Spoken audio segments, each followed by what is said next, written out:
Hi, it's Dale here from Wedding Help. This is episode 25 of our podcast. Of course, Wedding Help is Northern Ireland's largest platform for anybody getting married. You can go onto the Wedding Help website. That's www.weddinghelpni.com. My guest today, it's Eamonn from Treasure Box Photography. Eamonn, how's it going? Welcome along to the podcast. Yeah, thanks for having me. Been looking forward to it for a long time. It's all nervous, this podcast, and I'd be exactly the same because we don't know what we're doing, but we'll make it up as we go along. So, Eamonn, tell us, Treasure Box Photography, before that happened, tell us what were you doing, or how did you all come about then to come into photography? It's a very long story. I'm sure that I don't want to bore people too much, but initially, back in my youth, I was a musician and events organizer back in my 20s, so I used to put on lots of bands, play in bands myself, writing music, and I would be gigging everywhere across Northern Ireland.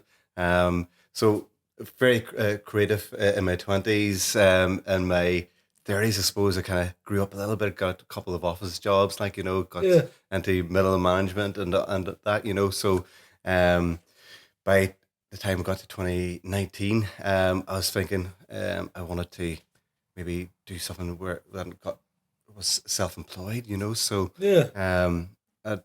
we started a young family, got married and that, and I wanted to see my family a little bit more, and I was racking my brain trying to come up with something. You're we should say as well, like, so you're originally from Muff, which is Donegal. Yeah. And now you're living in Carrickfergus, that's where you're based out of now. Yeah. And you have your family there and stuff, and you got married in 2016, is that right? 2016, down by the Beach Hill in Derry, Oh, there you go. It was a lovely wedding, lovely outdoor. Sorry, it wasn't outdoor wedding, but they got lovely grounds, and they've started doing obviously outdoor weddings there now. But around whenever I got married, obviously it was the first time I ever even thought about how weddings work, and my wife and I, we were obviously just looking through a dark hole trying to work just out overwhelmed things. with everything. It is. And I suppose that is one of them things with weddings too. It can be overwhelming because there's so much to take in, and you wouldn't know it unless you're in the depths of it, really, would you? Exactly, yeah. If you don't know the industry, and you're just getting into it, you just don't know what to ask, who to ask, so whenever someone came to my wife and said that they were a wedding photographer, we were like, great, obviously we hadn't done any research there, but we met a wedding photographer and just booked them flat out, but obviously if we were getting married again or married now, we would be doing a lot more research, because you would have wedding help now to help you out. 100%, the difference that couples have these days, with Wedding Help NI is black and white. We would have loved to have a platform like Wedding Help available to us back when we were getting married, because we can see now that you can actually fully interact with your vendors, your venues, other real couples. Everything's there. Yeah. So how did you fall on then? How did you were a musician, singer, songwriter, writing your own material and stuff. So that creative thing, that creative element was always there. And I think with photography as well, there's a real creative element. There is something that you're really putting your own mark on there, and you'll see that in your photography. You'll see that creative element. So how did you fall into photography, and how did you start to learn about photography? Whenever I had the brainwave moment of wanting to be a wedding photographer, I just put on the blinkers, and that's what I wanted to be, and that's what I started. I just started calling myself a wedding photographer, But a camera, didn't know how to use it, and whenever COVID hit, that's whenever I learned how to use the camera. I watched every YouTube video going, and I booked. I started advertising for family sessions. I did wee studio sessions, wee mini sessions, But I just wanted to really just put the foot down, learn everything there was to be. I think with somebody that has that creative thing, so I suppose you coming from the likes of doing music and that musician thing, the being creative and stuff, you're able to move that under the photography, I suppose, and then you're able to absorb everything as it comes. So during COVID, I suppose you were lucky with all time. And that was your learning time then, wasn't it, really? Yeah, there's a phrase in Game of Thrones where Littlefinger says, chaos is a ladder, and I used that chaos of the COVID pandemic as a ladder to really just to jump aboard the wedding industry, you know. So obviously with the backlog of weddings that happened around 22, 23, there was just so many weddings happening. So I was able to use that and to my advantage, and I got a lot of bookings that a lot of couples still needed to get married. So and because a lot of weddings were being rearranged, people were able to book me, you know. I'm sure that was very nerve-wracking as well. The first few weddings, I know even whenever I started doing hypnotist shows at weddings, you had that nerve because it was a different environment. So I suppose it's a different environment. You had to learn that process, like, you know. But you learn it quite quickly as well, don't you? Like, you know. Yeah. I mean, like after about 4 or 5 weddings, you get a good sense of how the day runs, you know, from the prep right through to the dirty dancing, you know. So, but it's the little moments there that you really need to pay attention for, and and I think that's what I need to be doing from the get-go in the morning right through the evening, is just paying attention to what's going on, who are the key players. And obviously there's the bride and groom, but you want to try and find out who's important in that couple's lives. So I'm listening to, I meet the couples in advance, get a good sense of who they are, who's important to them, and on the day as well, you'll see other relationships that are important to them as well. You know, it could be, you know, grannies, parents, siblings. You can build that picture up, I suppose, on the photos. Throughout the day. Whenever I arrive at the ceremony, I usually say to the groom, who's all your key players are, just point them out. So I can, as well as take photos of those guys. I'm looking over their shoulder and I'm looking at maybe mum's shedding a tear, you know, or there's a kid picking its nose, like, you know.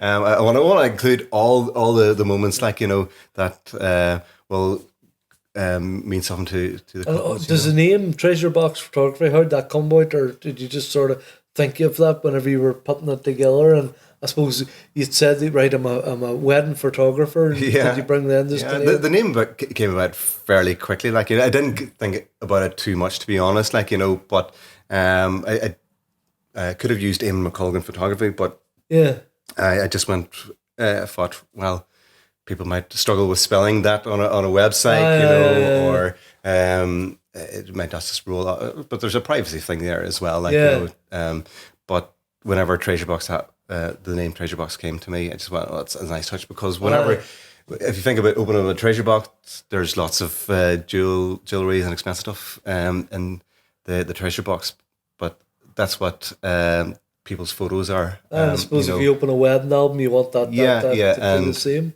All those photos are precious to the couple, like, you know. And whenever I send the gallery to the couples, I always say on it, your treasure box awaits, like, you know. So whenever they open their gallery first time, they can see all these ream of photos, like, you know, and it all comes back to them.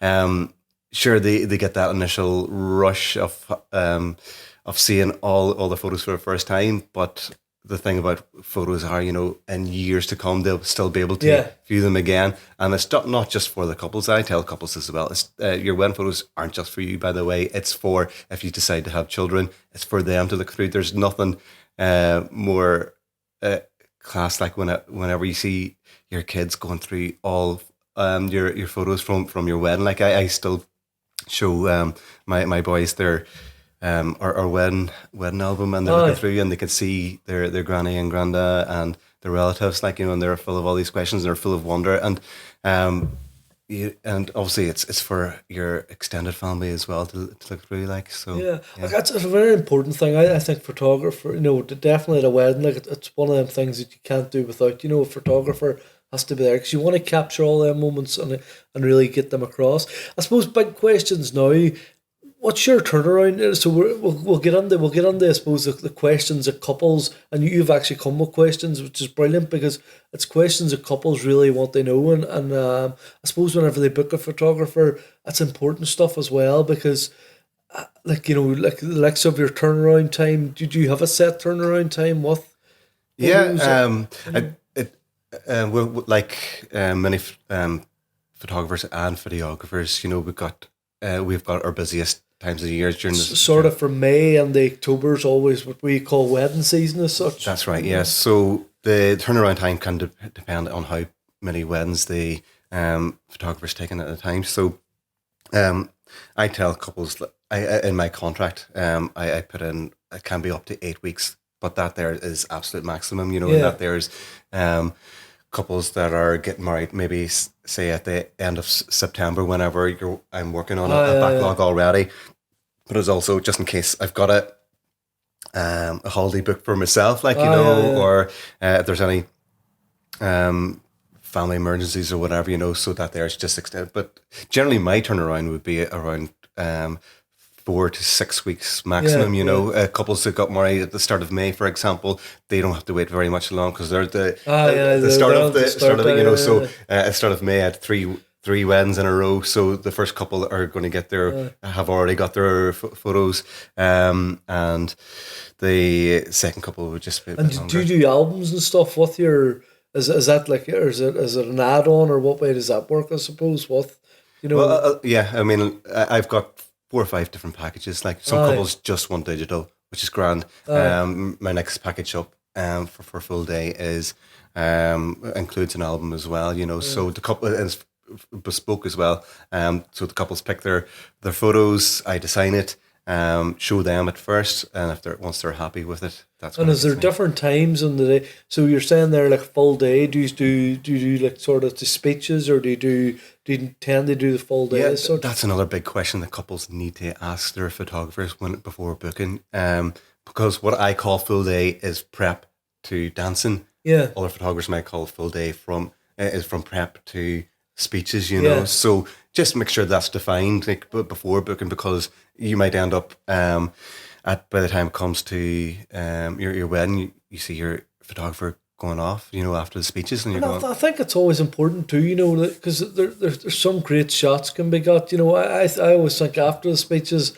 that's my favorite part of the day. I think things start to relax in the day as such, because, you know, even if I'm doing the MC or whatever at a wedding, and you know you're welcoming them to dinner, and they're just about to do, everybody's up, you know, everybody at that top table is uptight, everybody's can't wait to get these speeches over and done with. They let their hair down. And do you know what? You can really see it in people. People just relax and they start to flow a lot better. And I suppose photography as well. Yeah. You notice you're getting a lot better probably shots because they don't have that pressure anymore. Yeah, they're much more relaxed. Maybe something to do with a couple of Proseccos and it always helps away. Shots, you know. But that is actually my favorite part of the day, after all the formal stuff is done, because people are really relaxing, getting into the wedding, and they've kind of at that stage they've kind of forgotten that I'm there. You know, they're so used to having this guy in the corner with a camera, but they're. I suppose that's one thing as well. Like that's a great thing to touch on. I suppose at the start of the day,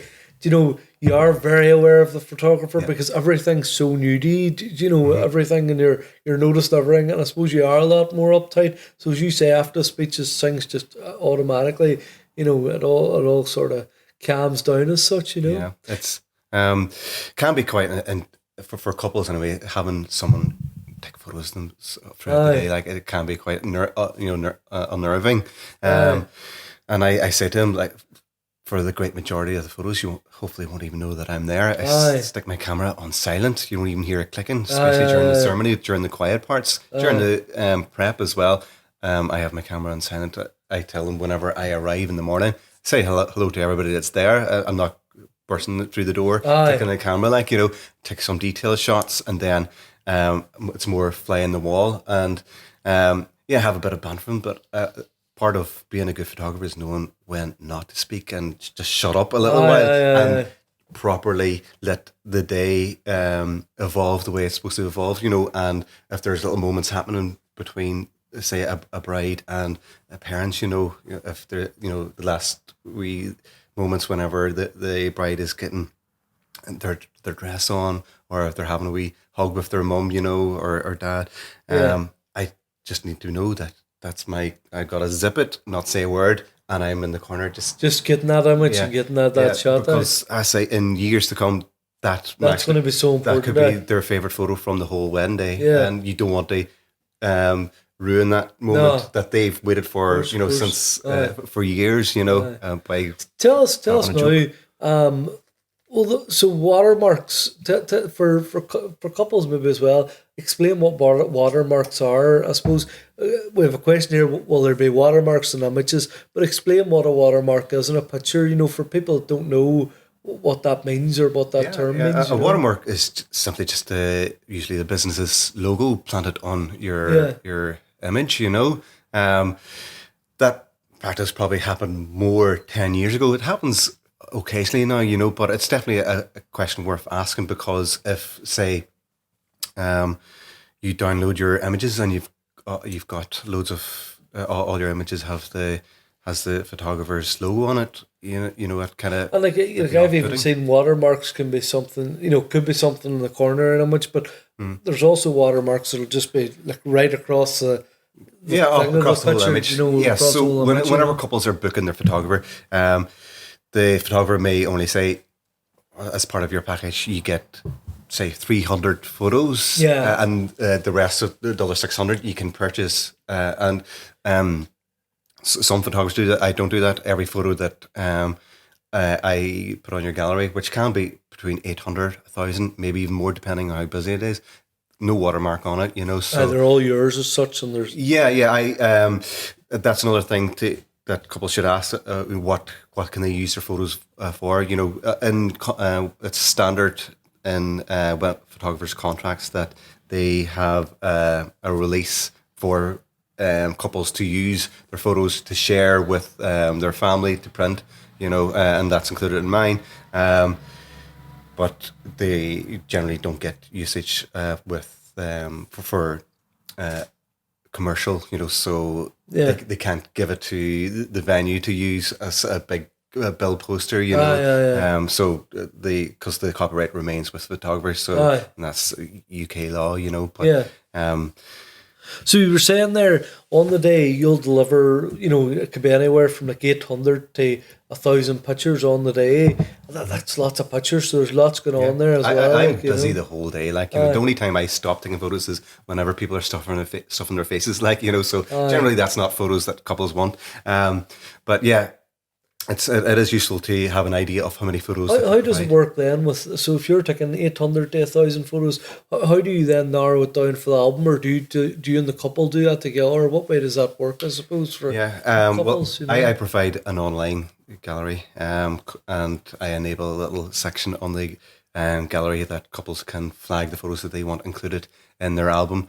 I recommend a certain number for the amount of pages that they get for their album. It starts off, for me, it's 40 pages or 20 spreads. They can, and if they want more photos, they can add that on. It's just a small fee for adding on extra pages. I suppose that's good information as well. So for couples, would that be like a normal album would be sort of 40 pages or 20 pages? Yeah. Well, it's 40 pages, 20 spreads. Yeah. So that's big enough. That there fits maybe about 60, 70 photos of, and that's usually enough. But I say you can have up to as twice as that, depending on the couples and what they want, So, but it's important that couples understand that before they actually book their photographer and have that album ordered as well. What they can actually expect to.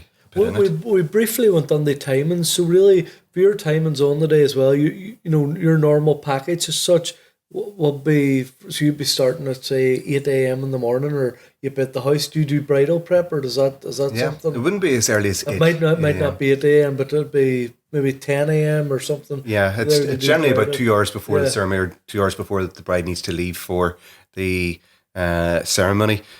My wife's a hairdresser as well. She's actually in Jador wedding hair, wedding specialist. So she gave me plenty of advice about where to be and knowing. Yeah, I mean, the hair and makeup folks, they're there from the crack of dawn, like, and generally by the time videographers arrive, it's near the tail end of that, and it just means you're not tripping over. You're getting the nice parts as such. You're nearly all that the final touches and that, so and a lot of mornings are really super quiet, and anyway, it's really only when as you get closer to the time wherever the brides or the groom's getting ready into their suits or dresses that the buzz just really ramps up there, and so. It's such a thing as styles, and photographers have their own styles. Mm-hmm. So for couples getting married as well, that's something they should always bear in mind. Yeah.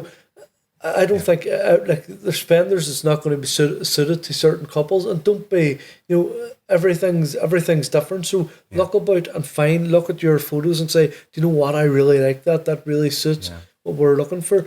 And I think that is so important, really, isn't it? To get that.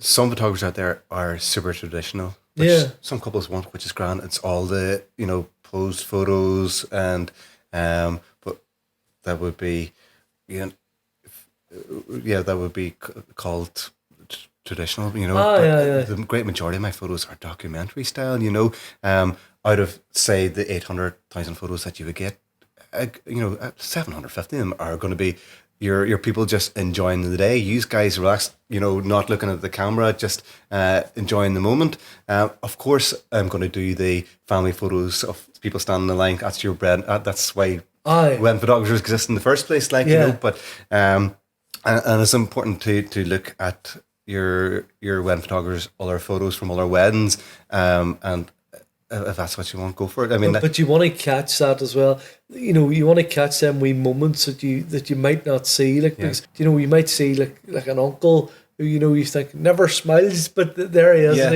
he's enjoying it. Hates getting his photos taken, but there he is with his pint of Guinness, and he's happy as Larry, and you've got a photo just encapsulating his personality. You're getting something that you never would have got, and I suppose that's brilliant as well in the evening time, because you can get that a lot more where people's in their natural environment, and they're a bit more at ease. It's not like the ceremony earlier on the day where everybody's a bit more uptight and stuff. So, how have you found the Wedding Help NI platform for your business? If you think it's good for your business, do you think? Wedding Help NI is, as a wedding photographer, is easily the best investment I've done for my business. The feedback I get from couples, even on the day, that they've found Wedding Help NI such a help to them. They've been able to go into it, speak to real couples, speak to venues, speak to other vendors that are working, and give so much advice. So I think it's lovely as well, and you were saying it there, to put them wee previews and all up on the Wedding Help, because if there is couples thinking of getting married, they see them wee previews, maybe it's 3 or 4 photos from a recent wedding that you've done. They can get excited. It can be so much inspiration. It can be so exciting for them to see that, as well, can't it? It just means couples aren't afraid, and they actually can book vendors with confidence, knowing that they've got the right vendors, that's going to be all part of their dream team, and they can see that they've been the vendors have been recommended, so. I think it's always good as well with the community we have. We're out working about with, we work together, and we see all our people that's part of, Wedding Help and stuff, and we can all work together, and I think there's always information you can get as well. So maybe if we don't know something, we can always ask, is there anybody at this wedding and stuff today? I've seen that a few times in our suppliers group, somebody might say, is anybody at this wedding today? And it's always them wee nuggets of information that always help as well. Mm-hmm. I suppose build a picture for any it's such a great community. So I would recommend it to any couple that's getting married, and certainly to any buddy within the industry to sign up, because makes such a difference in your business, so 100%. Get your on it. own socials and stuff. Where can people find out about your? I'm everywhere. The website. What is your website? Your wee link there for your website? treasureboxphotos.co.uk. But I'm everywhere. You type in Treasurebox Photography onto Google, and I'm everywhere. But I do frequent the Wedding Help forum on Facebook pretty much every day, and I stick my links up everywhere, so couples are only a click away of finding out a little bit more. But you have to do that, and that's a great thing to do as well, you know, to get your name. Yeah, you have to put yourself out there. I think that's perfect. That's a perfect end of the episode, so it is. So that's episode 25 with Eamonn McColgan from Treasure Box Photography. Thanks for listening, and I hope that really helped you out. Bye for now.